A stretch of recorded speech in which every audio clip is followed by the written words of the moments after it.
गणेशाय नमः। श्री सीतारामचंद्राभ्याय नमः। ओम श्री दैवे नमः। मेरा सांगे त्या सुरताची, मार्कंडे सांगे शिष्याची, सूत सांगे शौनिकाची, श्रवण तुम्ही करावे। ग्रंथ करते राम या ठिकाणी सांगताय मेधा राजा मेधा ऋषी सुरथ राजाला सांगतायत, मार्कंडे ऋषी शिष्याला सांगतायत, सूत व्यास शिष्य सूत शौनकाधिक शिष्याला ऋषी मंडळांना नैमिषारण्यामध्ये हे देवीचं चरित्र सांगत आहेत। ग्रंथ करते तुम्हा आम्हाला सांगतात ऐका।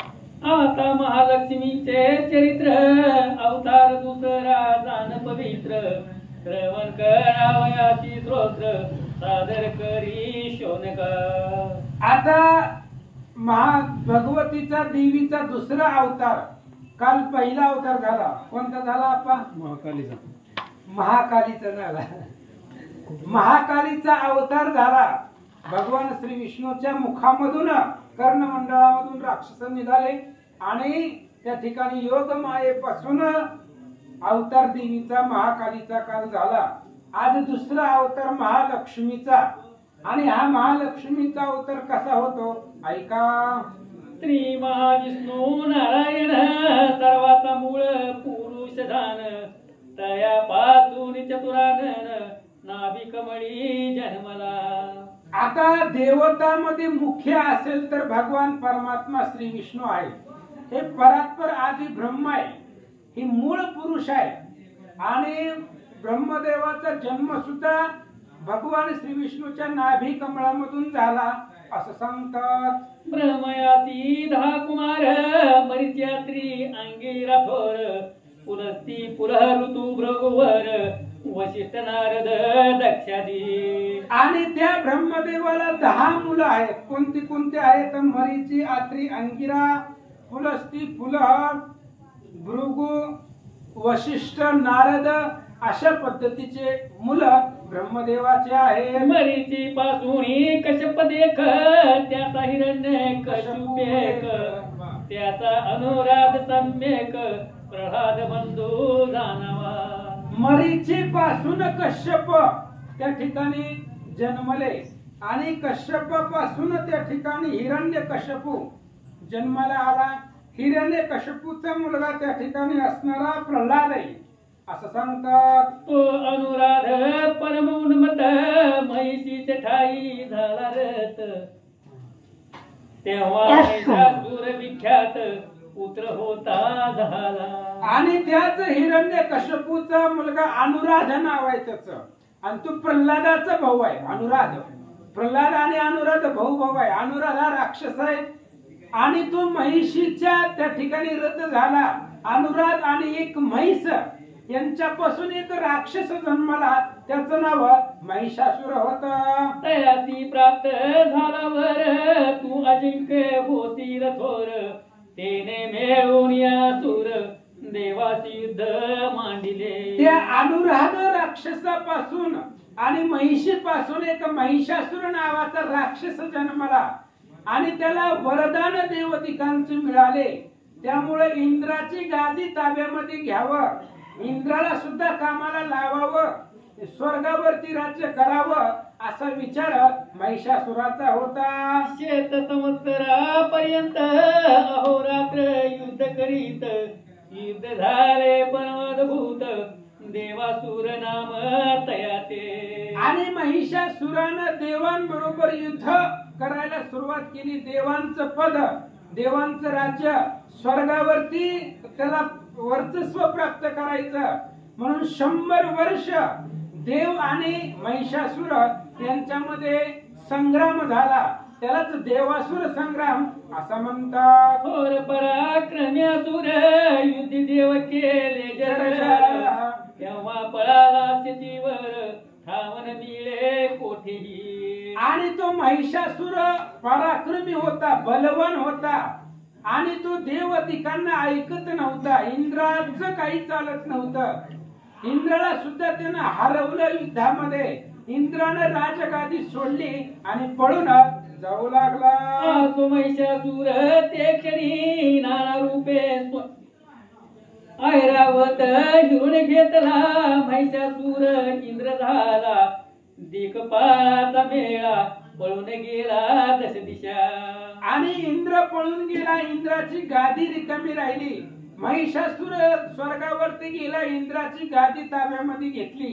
इंद्राचा ऐरावत नावाचा हत्ती तो सुद्धा महिषासुरानं घेतला आणि महिषासूर इंद्र झाला. तो महिषासूर ते क्षणी नाना रूपे स्वय धरोनी अधिकार सर्व पावोनी दिक्पाळ होता झाला. आणि महिषासुरानं इंद्रदेवाचे जे अधिकार आहेत, इंद्र हा राजा आहे, त्या इंद्राचे जेवढे अधिकार आहेत तेवढे महिषासुराला मिळाले गेले.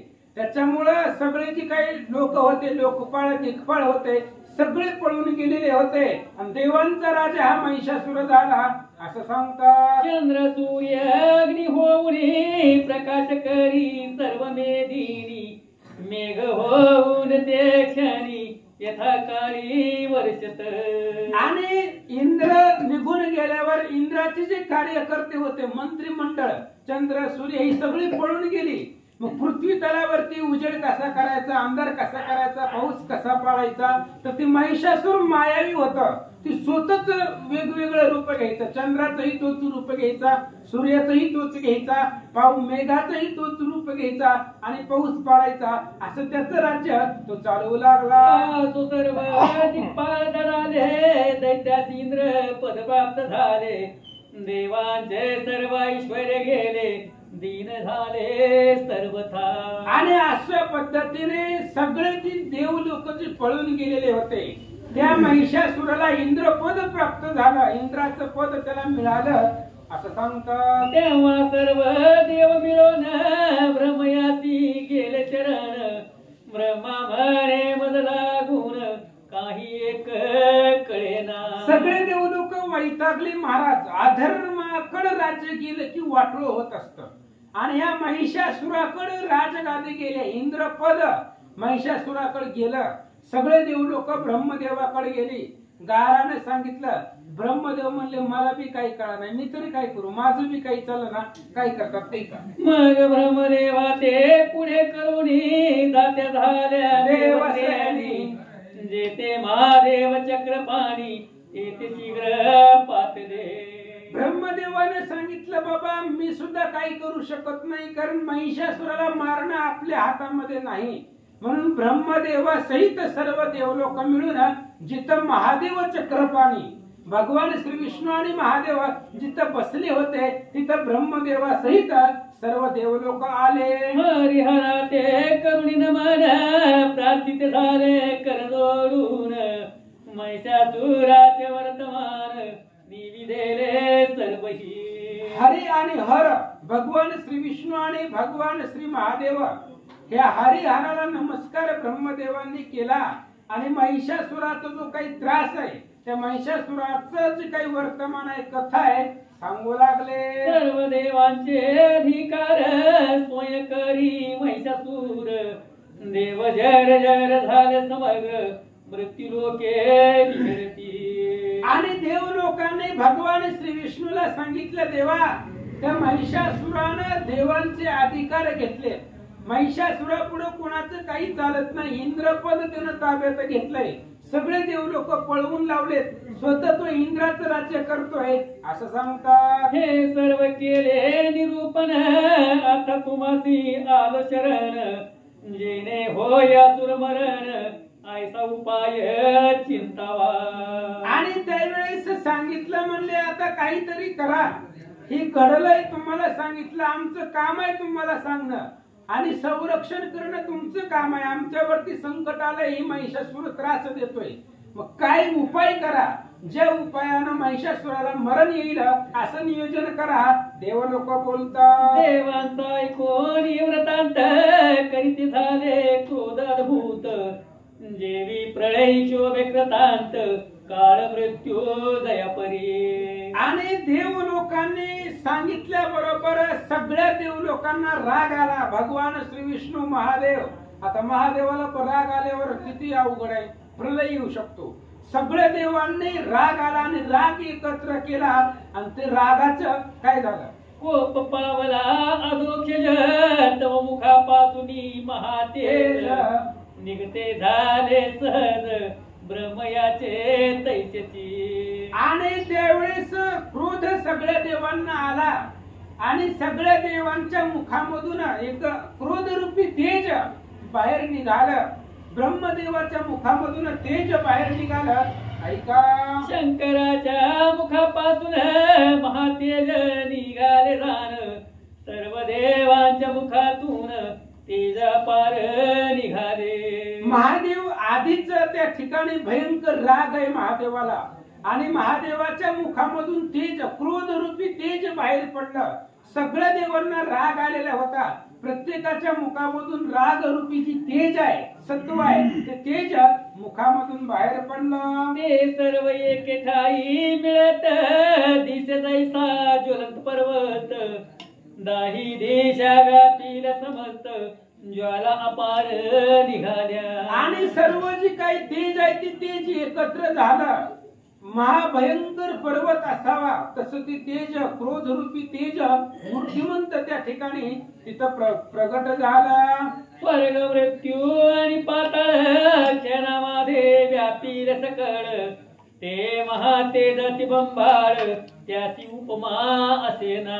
आणि ती सगळ्या देवांच्या शोभामधून तेज बाहेर निघालेलं होतं. स्वर्ग मृत्यू पाताळ व्यापून ती तेज सगळ्या असणाऱ्या लोकांमध्ये प्रगट झालेलं एवढं भयंकर तेज तिथं निर्माण झालं. तेज व्यापील सर्वत्र तेव्हा सकळी झाकीले नेत्र तो ते तेज मिळून एकत्र नारी होते झाली. आणि ती तेज होत सगळं तेज बाहेर निघालं. ब्रह्मांड व्यापून देवांच्या मुखामधून तेज बाहेर निघालं आणि ती सगळं तेज क्रोध एकत्र झाला आणि त्या तेजापासून एक सुंदर नारी स्त्री निर्माण झाली. तीच भवानी जगदंबा त्रैलोक्याची जननी अंबा जी हरिहरा ते स्वयंभा उत्पन्न करी ती झाली. आणि सगळ्या देवांच्या मुखामधून तेज निघालं. त्या तेजापासून एक स्त्री झाली. तीच भवानी जगदंबा. तीच भवानी जगदंबा आहे. जगातील जननी अंबा आहे जी हरिहराला सुद्धा उत्पन्न निर्माण करते. अशी जगदंबा तिथं निर्माण झाली. भक्त कार्य लागी अवतार जी धरती झाली साकार आजा मेघाम इत्यादी प्रकार वेद वर्णिता झाला. भक्तांचं कार्य साधण्यासाठी साकार रूपाला तयार झाली निर्माण झाली. आणि अशी असणारी जगदंबा तिचा नारी रूपी अवतार झाला. वेद सुद्धा तिचं वर्णन करू लागले. शंभूच्या तेज करून देवीचे मुख झाले निर्माण यमाचे तेज धान केश होते झाले. मग अशी वर्णन केल्या पद्धतीने सगळ्या देवांच्या मुखातून तेज निघालं आणि सगळं तेज एकत्र झालं. मग कोणाच्या तेजापासून काय झालं? असो शंभूच्या महादेवाच्या मुखामधून जे तेज निघालं त्या असणाऱ्या तेजानं त्या ठिकाणी जगदंबेचं मुख तयार झालं असं सांगतात. विष्णूची तेज देख बाहू होते झाले सम्यक सन डोळे झाले सुरेख चंद्र तेज करुणिया. महादेवाच्या मुखामधून तेज निघालं. तिच्यापासून देवीचं मुख तयार झालं. यमाच्या तेजापासून देवीच्या डोक्यावरचे केस त्या ठिकाणी उत्पन्न झाले. विष्णूचं तेज आहे. विष्णूच्या मुखामधून जे तेज निघालं त्याच्यापासून देवीचे हात तयार झाले आणि त्या ठिकाणी चंद्राच्या तेजानं देवीचं त्या ठिकाणी स्तन तयार झाले. इंद्राच्या तेज करून मध्य होते झाले जाण देवीचे जंगाऊर स्थान वरुण तेज झाले. इंद्राच्या तेजानं देवीचं मध्य म्हणजे कमरेपासूनचा भाग छातीपासून कमरेपर्यंत जो भाग आहे तो इंद्राच्या तेजापासून तयार झाला. पुन्हा देवीच्या मांड्या त्या असणाऱ्या वरुणापासून निर्माण झाल्या. पृथ्वीचे तेज स्वयंभ तेने झाला देवी नित्यंब ब्रह्मतेज एक सुप्रभ तेने चरण झाले. पृथ्वीच्या तेजापासून देवीची कंबर तयार झाली ब्रह्मदेवाच्या तेजापासून देवीचे पाय निर्माण झाले असं सांगतात. सूर्याच्या तेज करून पायांच्या अंगुलिक उत्पन्न अष्टवसु तेज झाल कर अंगुली झाल्या. सूर्याच्या तेजापासून देवीच्या अंगुलिका हाताच्या पायाची जी बोट आहे ती सूर्याच्या तेजापासून बोट निर्माण झाली. अष्टवसू पासून करंगुळी तयार झाल्या. कुबेराचे तेज का तेने झाली नासिका प्रजापतीचे तेज रेखा तेने दंत उद्भवले. कुबेराचं तेज आहे. कुबेराच्या मुखातून निघालेल्या तेजापासून देवीचं नाक त्या ठिकाणी निर्माण झालं. ब्रह्मदेवाच्या तेजापासून देवीचे दात उत्पन्न झाले. पावकाच्या तेज करून देवीशी झाले त्रिलोचन उभय संध्याचे तेज पूर्ण तेने भ्रुकुटी झाल्या. आगडीच्या तेजापासून देवीला डोळं त्या ठिकाणी निर्माण झाले. देवीचे जे डोळे आहे ते अग्नीच्या तेजापासून झाले. संध्या त्या संध्याच्या तेजापासून देवीच्या डोळ्याच्या भ्रुकुटी निर्माण झाल्या. वायुदेवाच्या तेजगान श्रवण इंद्रिये झाली उत्पन्न एवं सर्व देवांच्या तेज करून संभव देवीचा झाला. अशा पद्धतीने सगळ्या वायुदेवाच्या वायूच्या पासून देवीचं तेज चेहऱ्यावरचं तेज प्रकाश निर्माण झाला आणि त्या ठिकाणी कान देवीला उत्पन्न झाले. सगळ्या एवं अशा पद्धतीने सगळ्या देवांच्या तेजापासून देवीचा संभव अवतार झाला म्हणतात. ती ते पाहून निश्चित आनंदले त्रिभुवन समस्त सर्व देव सुखी होत हर्ष अत्यंत पावले. अशा पद्धतीने सगळ्यांनी पाहिलं देवी जगदंबा तयार झाली उत्पन्न झाली आणि सर्व देव लोक पाहू लागले. तेव्हा शूल दैवतापासून रुद्र शूला त्या कुर्शून देता झाला देवी लागून दैत्यवधा कारणे. आता देवी तयार झाली महाराज. सगळ्यांच्या मुखातून तेज निघालं. देवीचा अवतार झाला. पण त्या देवीच्या हातामध्ये काहीतरी नको का? देवीला शस्त्रास्त्र म्हणून महादेवानं त्या ठिकाणी असणारा जो शूल आहे महादेवानं आपल्या हातात त्रिशूल तो त्रिशूल देवीला अर्पण केला. चक्र ते दिधले विष्णुने शंख दिधला जाण करूने अग्नी तो देवी कारणे शक्ती देता झाला. प्रत्येकाने आपापलं अस्त्र दिलं महाराज. भगवान श्री विष्णूकडे सुदर्शन होतं. ते सुदर्शन चक्र भगवान श्री विष्णूने देवीला दिलं. शंख वरुणानं दिला गेला. देवीला जी काही शक्ती आहे ती अग्नीने दिली असं सांगतात. बाण भाते तापदान वायू देता झाला पण इंद्र तो देवी लागून वज्र देता झाला. मग बाण भाते धनुष्यबाण देवीला दिलं. ते असणाऱ्या वायुदेवानं बाण धनुष्यबाण दिला.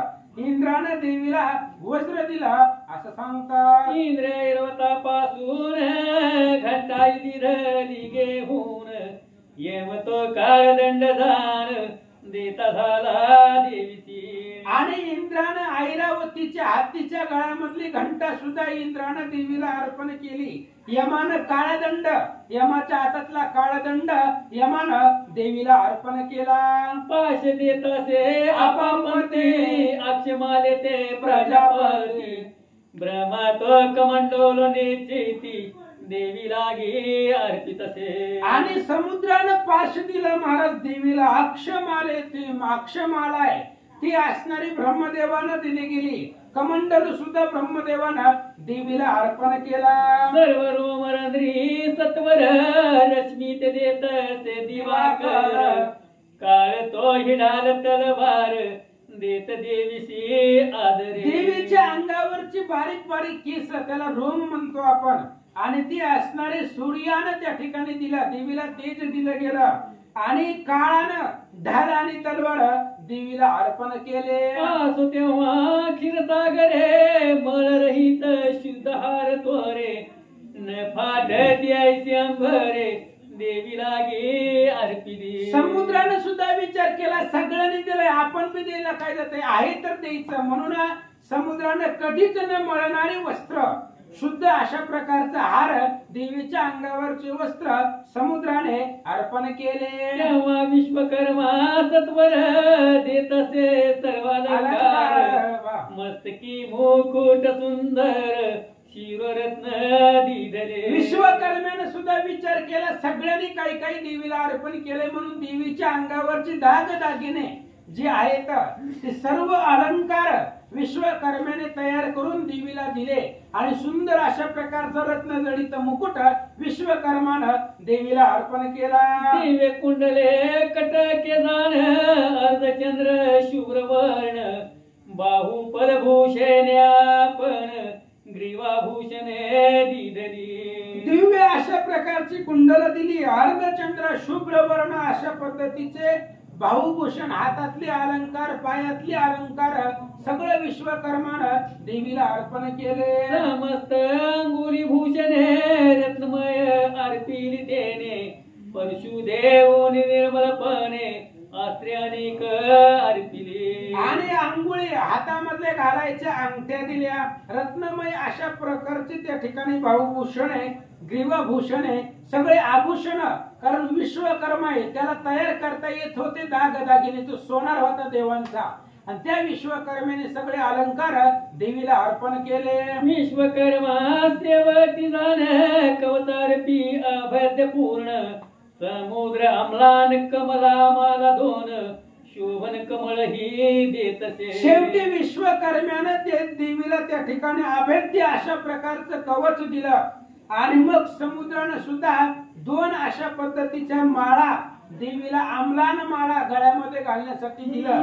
अनेक समुद्रानं छोटीशी पेट म्हणून कमळ, देवीच्या हातामध्ये जी कमळ आहे ते कमळ समुद्रानं अर्पण केलं. तेव्हा पर्वत हिमवान अर्पितासे सिंहवान आणि नाना रत्नानून देवीला गे अर्पिली. हिमालय पर्वताने सुद्धा विचार केला, देवीला बसण्यासाठी काहीतरी द्यावं लागतं म्हणून सिंह, जो देवी ज्याच्यावरती आरूढते तो सिंह हिमालय पर्वतानं देवीला अर्पण केला.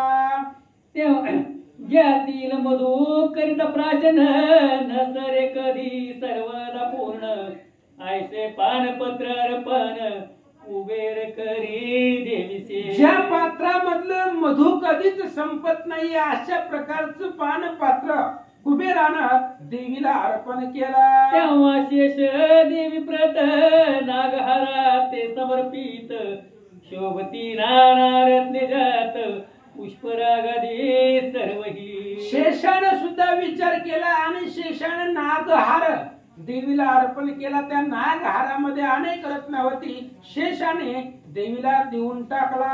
ऐसे सर्व देवानी तैवेळी भूषणे आयुधे अर्पिली सन्मानी नाट्य गरजेला गरी उच्च अट्टहासानी. अशा पद्धतीने सर्व देव लोकांनी मिळून त्या ठिकाणी देवीला सर्व अलंकार दिले आणि अशा पद्धतीने देवी तयार निर्माण झाली आणि त्या देवीला सगळे शस्त्र अस्त्र सगळे देव लोकांनी दिले म्हणतात. वारंवार गर्जना करून सर्व ब्रह्मांड झाले पूर्ण प्रतिशब्द झाला दारुण प्रलय मेघा सारिखा. देवीचा अवतार झाला, वारंवार गर्जना करू लागली, सिंहावरती देवी बसली, ब्रह्मांड कापू लागलं, प्रतिध्वनी उठू लागला, गर्जना देवी करू लागल्या. सर्व लोक क्षोभ पावले सप्त समुद्र कापू लागले दिग्गज भयभीत झाले सळ पावली वसुंधरा. देवीने गर्जना केल्याबरोबर सगळे देव लोक थर थर थर कापू लागले, ब्रह्मांडामध्ये प्रलय येईल अशी अवस्था निर्माण झाली. सप्त समुद्र सप्त पाताळ पृथ्वी वसुंधरा थरथर कापू लागले. सर्व पर्वत थरारले मेरू मंदर डोल लागले महाशेषासी भय वाटले टाकू पाहे धरणी ते. सप्त असणारे पर्वत थरारून गेले महाराज. फक्त भगवती देवीने गर्जना केली, त्या गर्जनेचा परिणाम आहे. मेरू मंदार पर्वत डोलू लागले, शेषाला भीती वाटले, पृथ्वी टाकून द्यावी डोक्यावरनं असं शेषाला वाटू लागला. सप्त पाताळे दनादली सत्यलोकी हाक वाजली पंचभूते हे लावली कडाडले ब्रह्मांड. देवीने गर्जना केल्याबरोबर सप्त पाताळ त्या ठिकाणी डळमळू लागली. सत्य लोकांमध्ये हाक ब्रह्मदेवापर्यंत आवाज गेला. पंचमहाभूत त्या ठिकाणी हे लावली. ब्रह्मांड कडकडू लागला. सिंहारूढ श्री भगवती देव जय जय शब्द करीती. सर्व ऋष त्या वास्तविती बधांजली नम्र शिरे. आणि सिंहारूढ भगवती आहे. सिंह अर्पण केलेला होता पर्वतान. सिंहाच्या पृष्ठभागावरती जगदंबा बसलेली आहे. सर्व देवलोकांनी पाहिलं आणि जय देव म्हणून देवीची स्तुती करू लागले. त्रैलोक्य क्षोभ पावले हे असुरानी देखिले. दलभार सन्निध झाले कवच टोप बांधुनी. आणि त्रैलोक्य त्या ठिकाणी थरारून गेलं. एवढ्या ब्रह्मांडामध्ये काय आवाज झाला. महिषासुराचं सैन्य जागोजागी होतं. दैत्य लोकांनी पाहिलं. काय झालं लक्षात आलं नाही. किती एका युधे उचलोनी धावते झाले तयक्षणी. महिषासुर मुख पसरोनी आकरिता झाला. मग सगळे असणारे दैत्य लोक देवीच्या अंगावरती धावले महाराज मारायला. अनेक देवलोक दैत्याने हातामध्ये शस्त्रास्त्र घेतलं. महिषासुराने तोंड पसरलं आणि देवीला भक्षण करण्यासाठी अंगावरती धावला. हे काय रे ऐसे सत्वर क्रोधे बोलीला महिषासूर. मग तया पाठी असुर कोट्यावधी धाविनले. महिषासुराने सांगितलं काय झालंय म्हणले. ब्रह्मांडामध्ये एवढा आवाज कशाचा आहे. काय झालंय. मोठं तोंड महिषासुराने पसरला आणि भक्षण करायला धावला. महिषासुर धावल्या बरोबर त्याच्या पाठीमागे कोट्यावधी राक्षस धावले म्हणतात. जिकडे ब्रह्मांड गडबडाले जिकडे आकाश कडाडले तिकडे असुर धडाडले. धावा धावा म्हणून. आणि या देवीने केलेली गर्जना सगळ्यांनी ऐकली. पृथ्वी डळमळून गेली. त्या असुरांनी बी ऐकलं. ज्या दिशेकडून आवाज येत होता त्या दिशेकडून महिषासुर आणि सगळे राक्षस धावले. पहाते झाले देवी ते जे व्यापील त्रैलोक्याते. देवी पाद ठेवीत भूमी ते डोलत असे क्षणोक्षणी. आणि महिषासुर सर्व राक्षस ते देवीच्या जवळ आले आणि त्यांनी देवीला पाहिलं.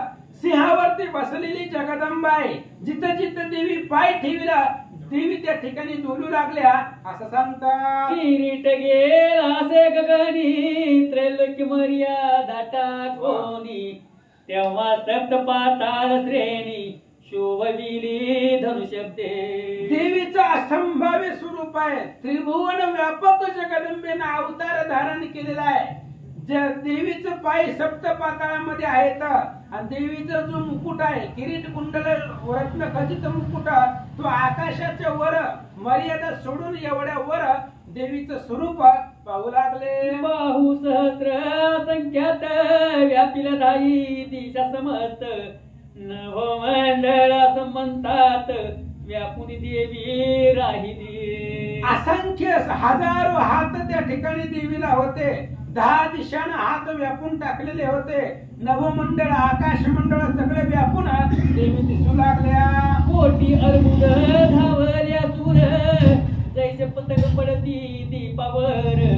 देवी नाही त्यात दुर्धर विध मांडले ते काळी. कोट्यावधी राक्षस धावले. दिव्यावरती पतंग धावावा झेप घ्यावी तशा पद्धतीने ते देवीला मारायला कोट्यावधी महिषासुराचं सैन्य धावलं. आधीच तेजोमयांबर त्यात टाकीले शस्त्र दिनकर. तेने झगमग झाली थोर दिगंतर व्यापिले. आधीच देवीच्या प्रकाशानं आकाश व्यापून गेलेलं होतं. तेज निर्माण झालेलं होतं आणि त्याच्यामध्ये तेजस्वी शस्त्रास्त्र राक्षसांनी देवीच्या अंगावरती टाकले. महिषासुराचे सेनापती धावले तेव्हा सत्वर गती. त्यात मुख्य निश्चिती नामे त्यांची सांगतो. महिषासुराचे सेनापती त्या ठिकाणी राक्षस धावले. असंख्य धावले. त्याच्यामधले 10 त्या ठिकाणी सांगतो ऐका. चक्षुराणी तो चामर चतुरंग सेना अपार.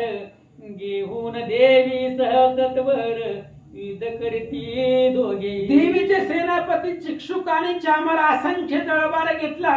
देवी बरोबर युद्धासाठी निघाला. 10 सहस्रांचे आयुध, दशलक्षांचे एक नियुत, 10 कोटी सैन्य निश्चित, अर्बुदाईचे म्हणती तयार. 10,000 त्या ठिकाणी सैन्य घेऊन अर्बुद संख्याच्या पलीकडं अर्बुद त्या ठिकाणी त्या अक्षराला म्हणतात एवढं सैन्य घेऊन तो सेनापती निघाला. ऐसे सायुत रथ संग घेऊन त्वरित, उदग्र नामा युद्ध करीत, गोरंदर देवीसी. उदग्र नावाचा देवीचा सेनापती 6 आयुध सैन्य घेऊन देवी बरोबर युद्ध करू लागला.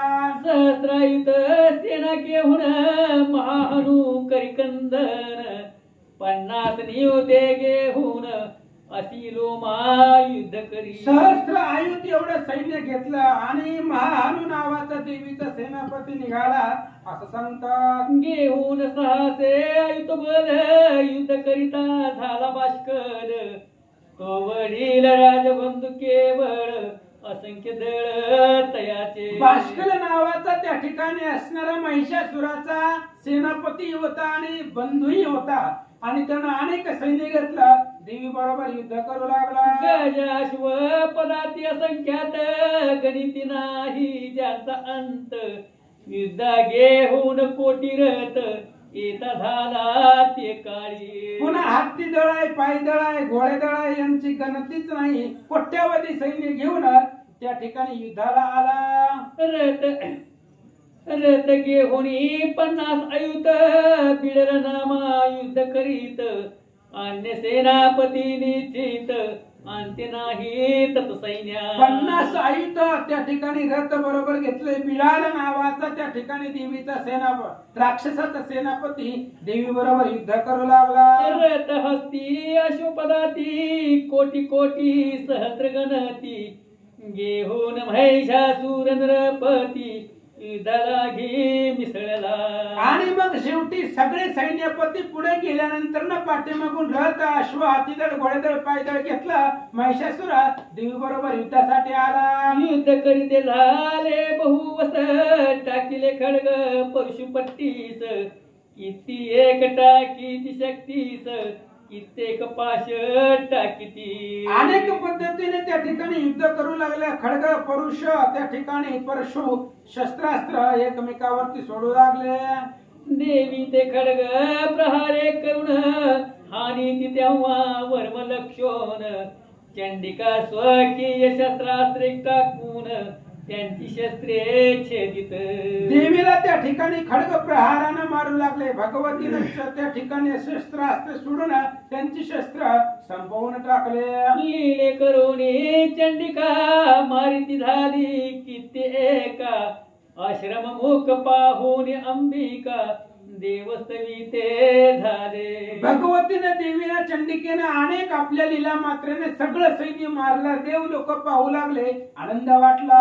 असुरांच्या देहावरी शस्त्रास्त्र टाकी तसेश्वरी, क्रोधी देवी वाहन केसरी, असुरांचे मारित असे. देवी राक्षसांच्या अंगावरती ती असणारी देवी शस्त्रास्त्र टाकू लागली आणि देवीचा असणारा वाहन सिंह, तो सुद्धा सिंह राक्षसांना मारू लागला. अग्नी करी तृणधन, देव सिंह मांडिले रण, तो देवीच्या श्वासापासून अपार गण निघाले. आणि देवी आणि सिंह दोघही त्या ठिकाणी युद्ध करू लागले. अग्नीमध्ये गवत जळावं त्या पद्धतीने सिंह राक्षसांना मारू लागला. तेवढ्या वेळामध्ये देवीच्या मुखामधून अपार गण बाहेर निघाले. ते परशु भिंदीपाल आणि पट्टीश, याही मारिते झाले असुरास, चंडिका आपुरी शक्ती तयास, देती झाली तयकाळी. देवीच्या मुखामधून अपार गण निघाले. त्या गणाने हातामध्ये त्रिशूळ घेतलं, भिंडीपाल, पट्टीश, खड्ग घेतलं आणि राक्षसांना मारू लागले.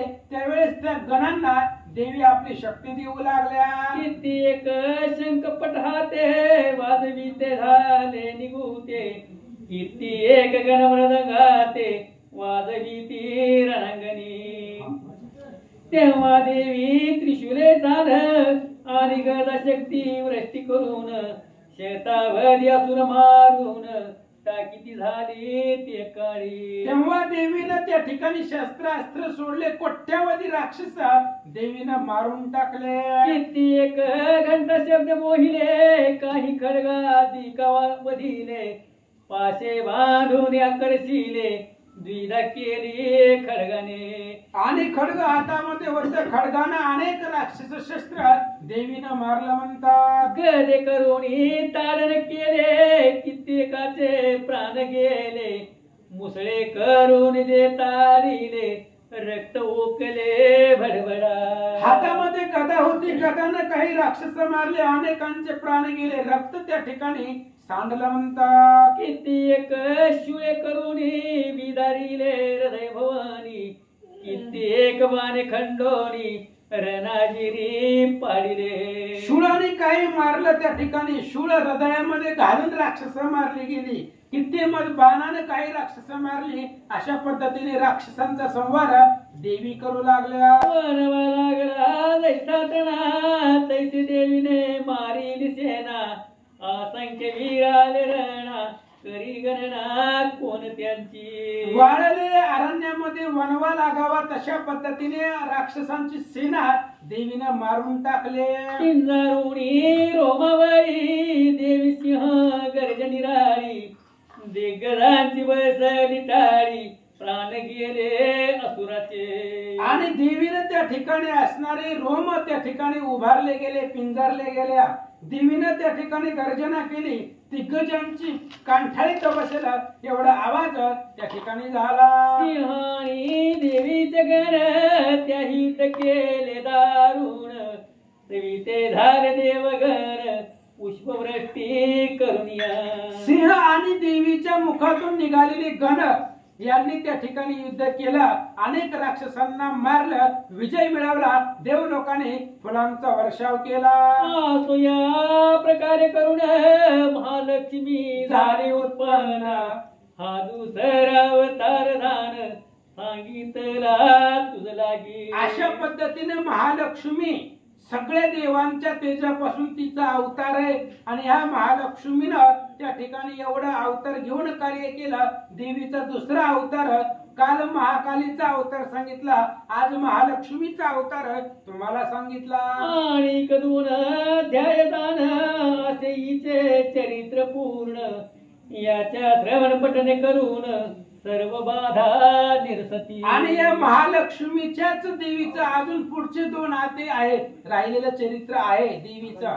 आणि हे ऐकल्यानंतर सगळ्या बाधा संपून जाते.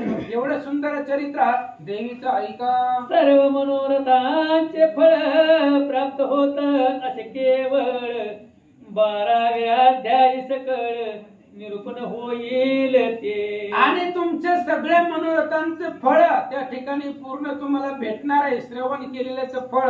आणि त्याचं निरूपण 12व्या अध्यायामध्ये सांगणार आहेत, ऐका. श्लोकातील सर्व भावार्थ येथे वर्णिला यथार्थ, सज्जने मानून परमार्थ श्रवण केला पाहिजे. आणि श्लोक आहेत या ग्रंथामध्ये, त्या श्लोकाचा जो भावार्थ आहे तो यथा पद्धतीनं या ग्रंथामध्ये वर्णन केला.